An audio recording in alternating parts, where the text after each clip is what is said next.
Buenos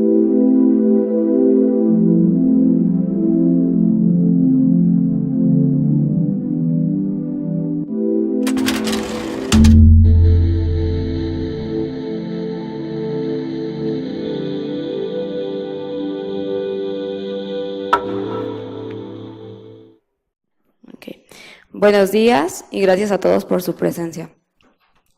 Los temas que veremos en esta sesión van a ser conceptos básicos, investigación sobre homoparentalidad y estigma, cuál es el marco jurídico y la situación actual en México y posteriormente pasaremos al artículo. Vamos a empezar por definir homoparentalidad, que fue un término originado en Francia en el año de 1996 para referirse a las familias conformadas por parejas homosexuales que crían hijos e hijas, mientras que el término arreglo parental se va a referir no solo a las familias de homosexuales, sino a todas las modalidades de convivencia de las personas de la diversidad sexual y afectiva que van a criar hijos e hijas. Como paternidad negada, vamos a entender que la paternidad usualmente se piensa como una experiencia deseada y desarrollada únicamente por varones heterosexuales, y es muy común que se separe el concepto de homosexualidad y paternidad. Se han hecho muchas investigaciones a nivel internacional sobre este tipo de familias. Una de las investigaciones más citadas sobre el tema es la realizada en el 2002 por la Asociación de Psicología Americana. Esta, después de revisar 9 artículos, encontró que no había repercusiones en el funcionamiento social, psicológico y académico de los niños que habían sido criados por personas homosexuales. Page, en el 2005, realizó un artículo de revisión. En esta ocasión incluyó investigaciones de 3 décadas, de 1975 al 2004, con un total de 21 investigaciones. Los resultados fueron que los niños criados por padres gay o lesbianas tenían el mismo nivel de funcionamiento emocional, cognitivo, social y sexual que los niños criados por padres heterosexuales. Prickett y colaboradores en el 2015 utilizaron los datos de la encuesta ATUS. En esta encuesta se registraba cómo utilizaban el tiempo los americanos. Aquí lo que Prickett midió fue cuánto tiempo utilizaban en el cuidado de sus hijos, y después comparó si había diferencias en el tiempo que invertían los hombres heterosexuales y los homosexuales. Los resultados fueron que los hombres invertían menos tiempo al cuidado de sus hijos, los hombres heterosexuales, que los homosexuales. En estudios más recientes, como el realizado por Richards y colaboradores, él realizó un estudio de cohorte que fue del 2001 al 2013. En el 2001, él encontró 674 participantes que consistían en niños adoptados. Él les dio seguimiento por 11 años y en el 2013, pues la muestra se redujo a 306, el resto de los participantes no pudieron ser localizados. Sin embargo, él buscó si había habido diferencias en los niños que habían sido adoptados por parejas homosexuales de los niños que habían sido adoptados por parejas heterosexuales. No se encontraron diferencias, realmente ambos tipos de familia dieron hijos prósperos, considerando en este artículo como prósperos que tuvieran educación y empleo, y esto fue independiente de la orientación sexual de los padres. Estudios más recientes, tenemos el de Muñoz Martínez en el 2016. Él realizó un artículo de revisión de 1979 a 2014, incluyó 14 investigaciones y los resultados fueron que realmente el funcionamiento de las familias era el predictor más alto del ajuste emocional y social de los niños y no tanto la estructura familiar. Sobre el estigma, también se han realizado muchas investigaciones a nivel internacional, como la realizada por Morse y colaboradores en el 2008. Ellos hicieron un estudio transversal con una población de 1,217 estudiantes australianos. Aquí lo que hicieron fue darles diferentes viñetas, donde la situación era la misma, lo único que cambiaba era el nombre de los padres, era el nombre de 2 mujeres, de 2 hombres o de mujer y hombre. Después de estas viñetas se les aplicó una encuesta sobre las actitudes parentales. Lo que se encontró, los resultados fueron que la mayoría no apoyaba a las parejas o los niños que habían sido parte de un arreglo homoparental, ya que decían que tenían más probabilidades de tener confusión sobre su identidad y orientación sexual, más probabilidades de ser homosexuales, tener dificultades en las relaciones con sus compañeros y ser víctimas de burlas. Solovnikov y colaboradores en el 2010 realizó un estudio cualitativo con enfoque etnográfico. Ellos obtuvieron datos a través de redes sociales y grupos cerrados de lésbicos, gays, bisexual y transexual. Ellos encontraron que la mayoría de estas personas tenían mucho interés en acceder a la paternidad, pero la forma más frecuente de acceder a ella era a través de buscar arreglos entre personas de la misma comunidad. Era frecuente que, por ejemplo, las mujeres lesbianas le pidieran donación de esperma a algún hombre gay y el hombre gay se pusiera de acuerdo con alguna mujer lesbiana para tener un hijo en común. Esto lo hacían porque pensaban que era más fácil tener apoyo entre ellos y así podían evitar como la discriminación o el estigma de la sociedad. Costa y colaboradores en el 2004, este fue un estudio en Portugal, un estudio cuantitativo que incluyó 292 personas. Aquí se aplicó una batería de encuestas sobre actitudes hacia la crianza y sobre los derechos de los homosexuales, creencias sobre la etiología de la homosexualidad. Los resultados en esta población fueron que la mayoría no apoyó la adopción por este tipo de parejas, debido a que consideraban que esto era un pecado.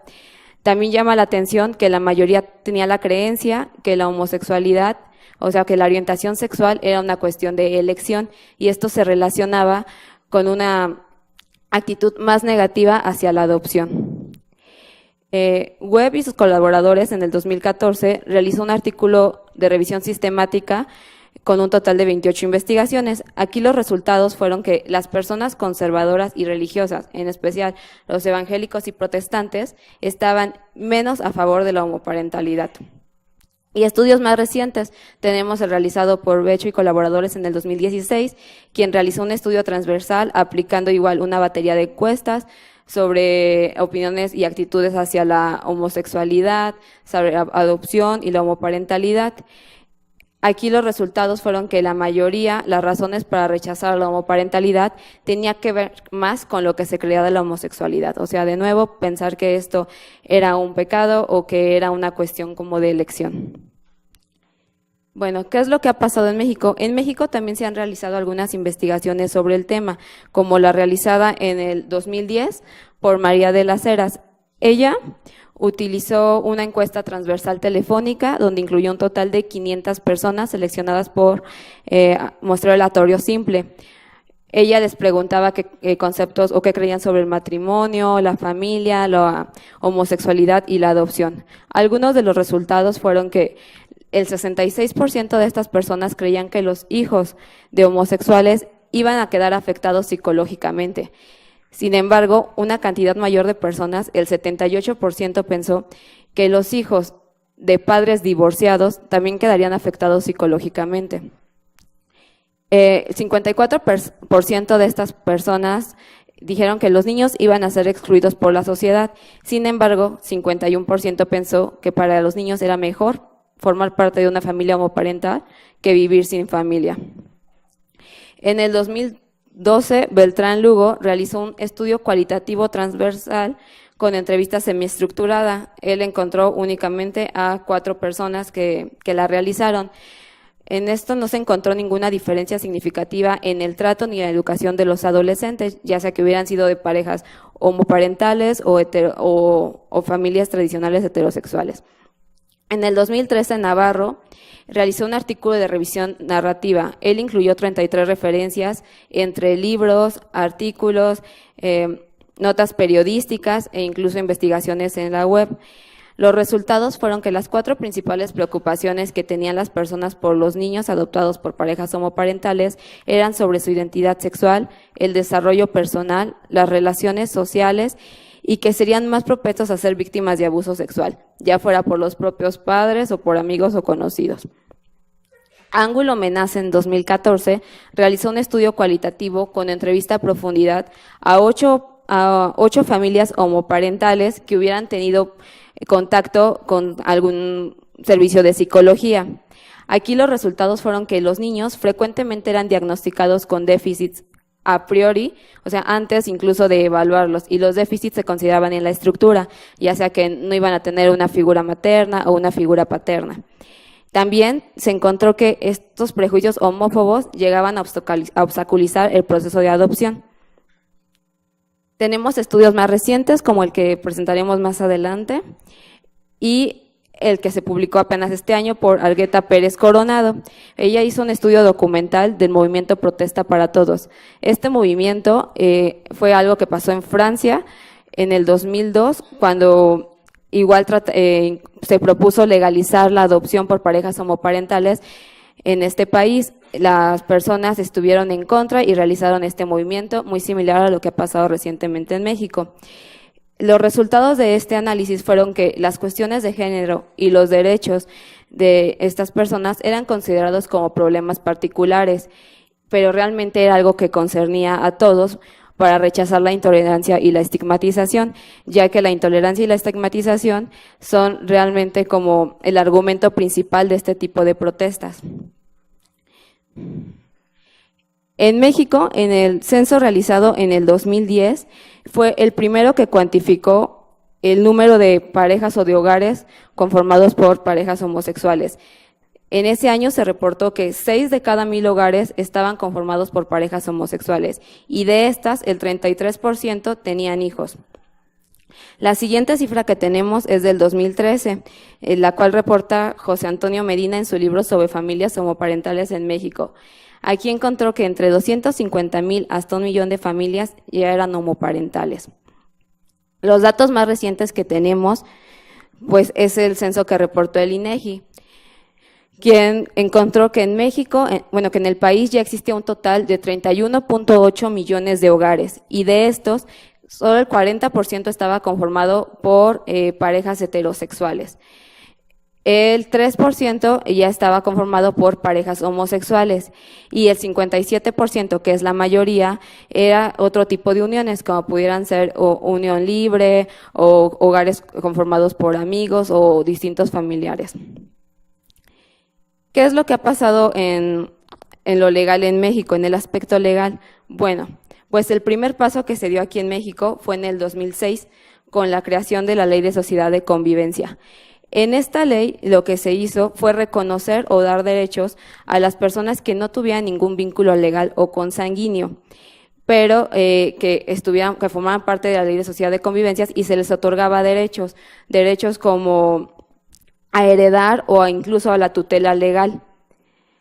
También incluía obligaciones. Después, Coahuila, en el año del 2007, creó el Pacto Civil de Solidaridad a través de una reforma a su Código Civil. Aquí ya permitía la unión sin importar el sexo de parejas. Entonces, hasta aquí tenemos que solo a Ciudad de México y Coahuila era posible reconocer la unión entre parejas o entre personas del mismo sexo. Sin embargo, a pesar de que esto incluía derechos y obligaciones, no incluía el derecho a la adopción.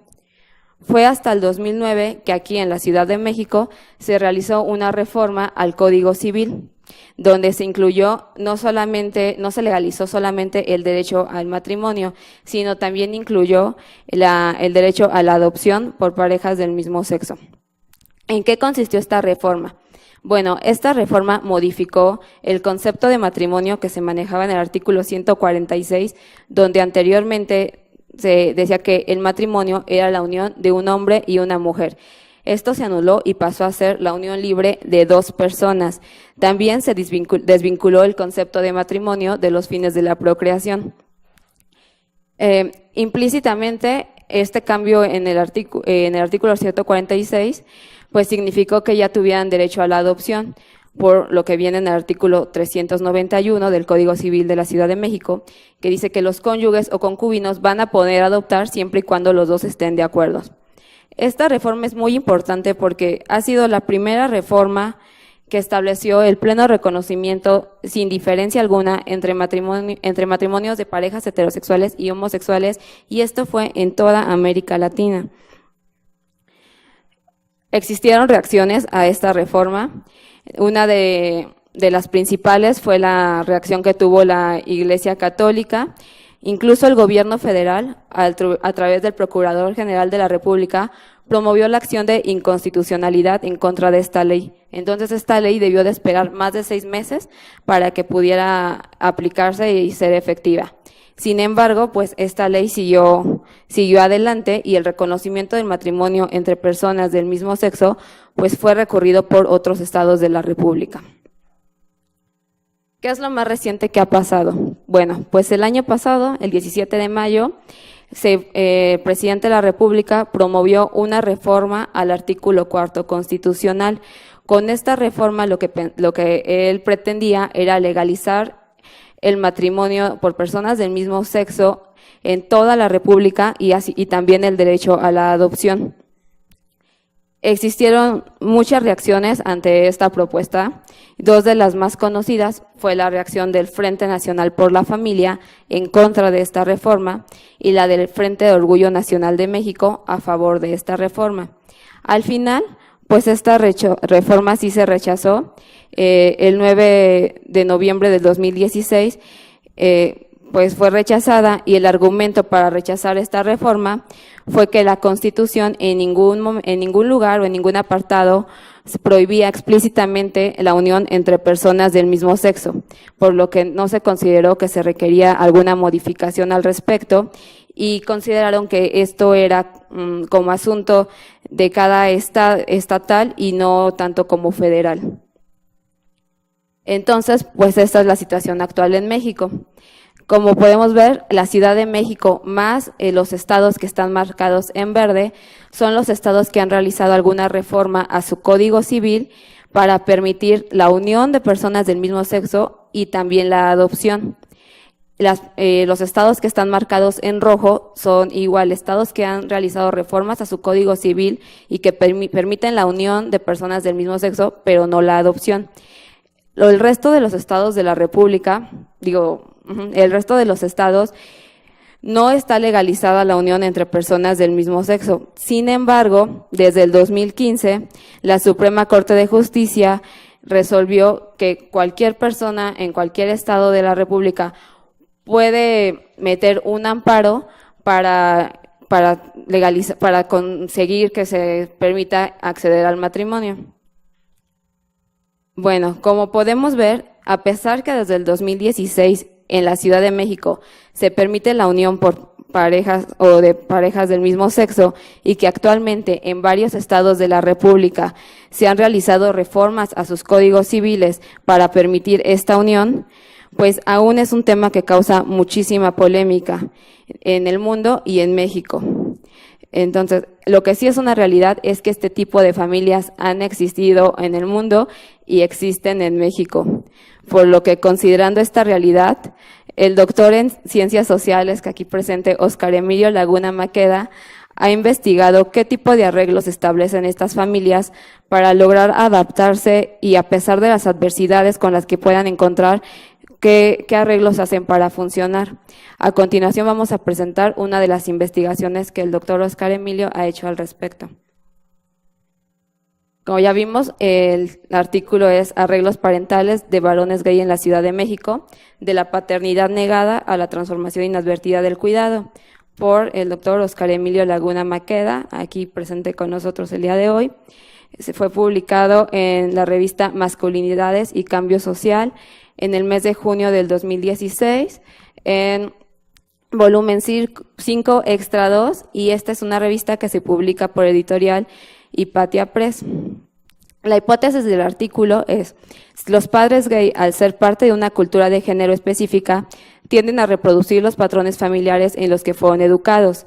Sin embargo, los mecanismos sociales que evitan la desviación de los modelos hegemónicos y patrones heteronormativos hacen que sus prácticas parentales se adecúen a las limitantes sociales, por lo que modifican algunas prácticas de cuidado generalizadas. Los objetivos del estudio fueron conocer cómo los varones accedían a la crianza y cuidado de los infantes, identificar obstáculos, tanto sociales como individuales, que debían de sortear para configurar arreglos parentales y saber las estrategias y prácticas que desarrollan para proteger a sus hijos y a los arreglos que configuran. Este artículo se llevó a cabo en 2 pasos. El primero fue una búsqueda bibliohemerográfica para conocer el estado del arte del tema. Se incluyeron artículos que fueron publicados entre 2009 y 2011 y se buscaron en todas las bases de datos que se muestran ahí en la pantalla. Las palabras claves para buscar estos artículos fueron familia, paternidad, homoparentalidad, gay fathers, lesbian mothers, gay families y queer families. Se incluyeron un total de 73 libros o capítulos de libro, 27 artículos de revistas especializadas y 5 investigaciones sobre el tema. El siguiente paso fue a través de entrevistas a profundidad. Vamos a ver que las entrevistas a profundidad va a ser una técnica que se utiliza en investigaciones cualitativas para recolectar información. Consiste en una conversación con algún profesional para obtener de manera directa pues la experiencia o la situación del informante tal y como lo expresan con sus propias palabras. Para hacer la entrevista a profundidad, los pasos primero es elegir al informante, después determinar cómo vamos a obtener acceso a él, preparar la entrevista y una vez que la realizamos, ya después se pasa al análisis y transcripción de los datos. En el caso de este artículo, pues se incluyeron un total de 8 participantes, hombres de entre 35 a 53 años, homosexuales que habitaban en la Ciudad de México y que habían formado un arreglo parental. Para acceder a ellos fue a través de redes sociales, referencias de otras personas o por reuniones de organización de familias diversas. La preparación de la entrevista se consideró los objetivos de la investigación y la población destino. Se trató de una entrevista individual, biográfica monotemática y no estructurada. Para la realización, las preguntas no tenían un esquema fijo de categorías de respuesta. Se les explicaba a los participantes cuáles eran los objetivos y la motivación y el trato ético del estudio. Las respuestas eran abiertas y tuvieron una duración, estas entrevistas, de entre 2 a 4 horas hasta alcanzar el nivel de saturación del tema. Ya posteriormente se pasó a la transcripción y el análisis de los datos obtenidos. Se encontraron las siguientes categorías: limitantes a la paternidad en varones gay, repercusiones de la homofobia vinculadas a la crianza y cuidado de los hijos y acceso a los hijos. Bueno, entre los limitantes a la paternidad en varones gay vamos a tener que existen los limitantes legales, que en México pues han ido disminuyendo, pero pues aún existen. El acceso a los hijos, que veremos más adelante, y los limitantes socioculturales, que van a ser como la pedagogía de la masculinidad y la cultura de género. Ambas son enseñanzas que se les da a los niños desde muy temprana edad, como para inculcarles qué es lo que se espera dependiendo de su sexo, qué es lo que está bien visto para un hombre, cómo es de que tiene que actuar, qué actitudes le corresponde y cuáles no les corresponde tener. ¿Esto qué genera? Pues esto genera que las personas que pues no actúen de acuerdo a lo que se les espera sean mal vistas y sean juzgadas. Y esto va a generar que existan conceptos pues como la homofobia. La homofobia va a ser una práctica que está socialmente regulada y avalada, ya que pues se les enseña a los niños que los que no actúen pues así como muy machos o muy hombres, pues van a ser mal vistos. Y esto les va a generar como un temor y rechazo, incluso burlas, a las personas que actúen diferente. Las repercusiones de la homofobia vinculadas a la crianza y cuidado de los hijos, en el artículo reportaron que van a ser las siguientes. Una va a ser la reproducción de la concepción de depredador sexual. Frecuentemente algunos piensan que los hombres homosexuales son depredadores sexuales que buscan de abusar de los infantes y que puede ser que esto sea una de las motivaciones por la que quieren tener hijos. Esto a ellos les genera cierto temor, ya que piensan que la mayoría los va a filtrar a través de esta visión. La invisibilización de modelos parentales de la diversidad sexual se da porque como tal no existe algún modelo o algún referente que ellos puedan seguir o en el cual puedan basarse para saber cuál es el rol o cómo tienen que actuar. Los prejuicios interiorizados vienen a raíz de, los prejuicios interiorizados vienen a raíz de toda la existencia de estigmas que ya vimos anteriormente. Entonces esto va a generar en ellos un temor continuo para la concepción de la paternidad, o sea, ellos piensan que no van a ser capaces de tener este rol. Esto va a también generar la sensación de culpabilidad, ya que piensan que están haciendo algo mal o que lo que están haciendo podría llegar a perjudicar a los niños. Y también tenemos la incompatibilidad entre la idea de paternidad y la vida gay. Como vimos, no es usual que se vincule como los homosexuales con la paternidad. En el artículo nos ponen un ejemplo al respecto, que es el caso de Trinidad, cuando supo que se haría cargo de su sobrino. La mamá del sobrino de Trinidad estaba muy enferma y le pidió a Trinidad que él se hiciera cargo cuando ella falleciera. Ella hizo todos los trámites legales necesarios para que esto pasara. Sin embargo, Trinidad, cuando se enteró, comentó que esto fue lo que sintió. Por supuesto es un shock, porque no estás esperando como homosexual que de repente te vuelvas en automático responsable de la vida de alguien. Otra de las limitantes que vimos va a ser el acceso a los hijos. Para lograr esto van a haber diferentes vías. Una va a ser la vía biológica, como puede ser a través de donación de esperma, la subrogación del útero, que si bien aquí en México no existe alguna agencia que se dedique a esto, sí existe en otros países. Esto consiste en que los interesados van directamente a la agencia y ellos los contactan o los conectan con alguna mujer donadora de óvulos y alguna otra que sea como la carrier, como la portadora del bebé. Y otra vía biológica va a ser a través de la unión con una mujer, ya sea a través de la coparentalidad, que un hombre y una mujer que no tengan un vínculo legal o un vínculo afectivo se pongan de acuerdo para tener un hijo en común, o a través del matrimonio, como es el caso de Marco Antonio. Marco Antonio había crecido en una familia muy numerosa con 3 hermanos y él siempre había deseado tener una familia similar a la que él había crecido, por lo que él comentó en el artículo que él decidió hacer de lado sus deseos, se casó y tuvo 2 hijos, y él lo que comentó fue: si probaba ese pastel y me gustaba, nunca podría tener hijos. Otra vía de acceso es la vía legal, ya sea por reconocimiento de infantes o por el proceso de adopción. En el artículo nos ponen un ejemplo de cómo se da este proceso. La señora tenía 5 meses de embarazo y a partir de ese momento nosotros asumimos toda la responsabilidad económica de la madre. El juez entró en un proceso de revisión escrupulosa de los documentos. Cuando dio el fallo, lo dio a favor. Nosotros fuimos los depositarios y el DIF fue el tutor legal. Una de las cosas que nos pidió el juez fue mostrar con imágenes que el niño convivía, porque él tenía el temor que el niño viviera en la exclusión.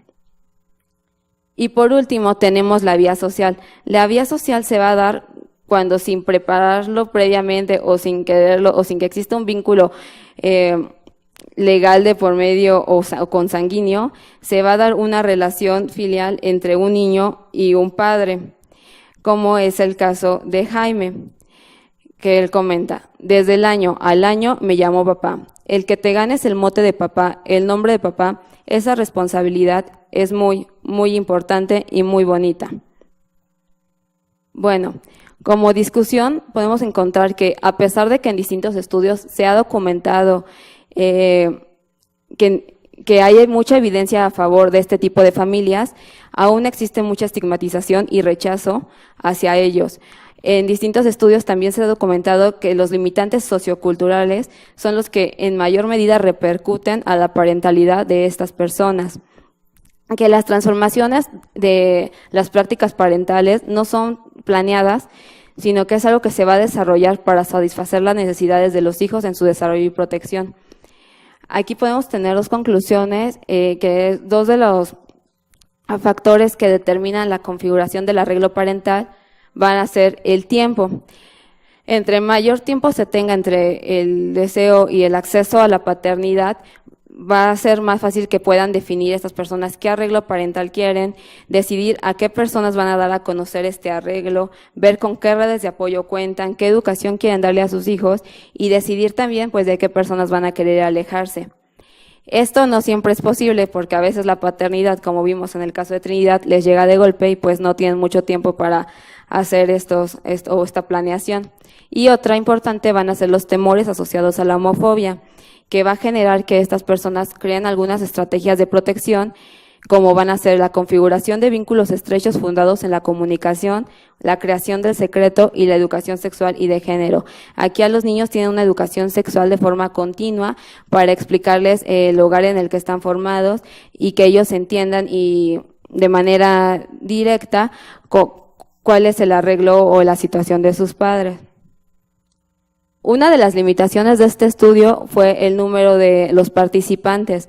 Esto se da porque debido a que los padres gay para cuidar a sus hijos procuran no vincularse con otros padres gay y no buscan apoyo de algún grupo. Y esta situación también hizo que se limitara tanto el número de personas que se podían encontrar y después también el acceso a ellos o que ellos decidieran si participar, porque a pesar que se les comentaba del trato ético de la información y su anonimato, ellos preferían no dar entrevistas porque pensaban que podían hacerle daño a sus hijos, o también porque no habían encontrado la forma de conciliar la vida gay y la vida como padres. Gracias.